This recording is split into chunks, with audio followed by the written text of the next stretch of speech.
দুখ লাগিছে যে বাৰে বাৰে অসমীয়া ভাষাত অসমীয়া এজনক বুজাই আছোঁ অকল এই ৬০-৭০জন অসমীয়া মানুহক সেই বিধানসভাত ৰঙা ঘৰে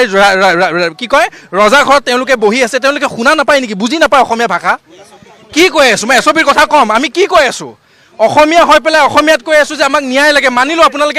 আপোনালোকে সময় লৈছে আমি মানিলোঁ কিন্তু যেতিয়া গৃহ বিভাগত আপুনি নিজে আছে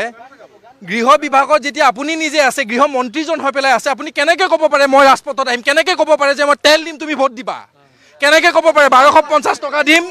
যে তুমি মোক ভোট দিবা আমাক সেনেকুৱা ভোট নালাগে বা সেনেকুৱা ৰাজনীতি নালাগে এছপিৰ কথাত আহিলোঁ জুবিন দাই কোনোদিন এনেকুৱা এছপিক কেতিয়াও খাতিৰ কৰা নাছিলে কেতিয়াও খাতিৰ নকৰে কিন্তু আজিৰ প্ৰজন্মই আমি এইখন জেগাত তেওঁলোকে খুব ধুনীয়াকৈ এখন ছ'চাইটি এখন কমিটি গঠন কৰিছে আমি শলাগ লওঁ বৌহত আছে আমি কেতিয়াও এইখিনি জেগা অপবিত্ৰ কৰিব নোখোজোঁ যদি অপবিত্ৰ কৰি আছে এনেকুৱা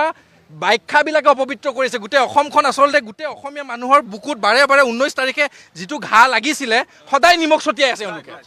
সদায় নিমখ ছটিয়াই আছে অঁ মই বাৰে বাৰে কৈছোঁ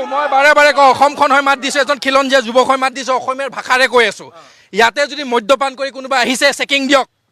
যদি বিধানসভাৰ আমাৰ সচিবালয়ৰ সন্মুখত যিদৰে চেকিং পৰে 15 আগষ্ট 26 আগত যেনেকৈ সেই মেচিনটো সোমাই দিয়ে বিদ্যা কৈছোঁ বিৰাট ভাল পাম চেকিং দিয়ক মদৰ বটল লওক মদৰ বটল এনেকৈ বিচাৰক যে তুমি মদৰ বটল দিছা নেকি ভাইটি নানিবা কিন্তু এটা কথা কওঁ বিতৰ্ক মদৰ বটলেৰে জুবিনদাৰ পৰিচয় অসমবাসী বিশ্ববাসীৰ আগত নিদিব বাৰে বাৰে কৈছোঁ টেটুটোক লৈ পেলাই আপোনালোকে যি বিতৰ্ক মন্তব্য দি আছে এইটো টেটু বোলে জুবিন দাই বোলে হিন্দুত্ববাদী আছিল বিশ্বাস কৰক জুবিন দাই সেই মাইথলজি বিলিভ কৰিছিল তেখেতৰ আদৰ্শক বিশ্বাস কৰিছিল কিন্তু কোনোদিন হিন্দু মুছলমান ভেদাভেদ কৰা নাছিল সেইজনে আছিল জুবিন দা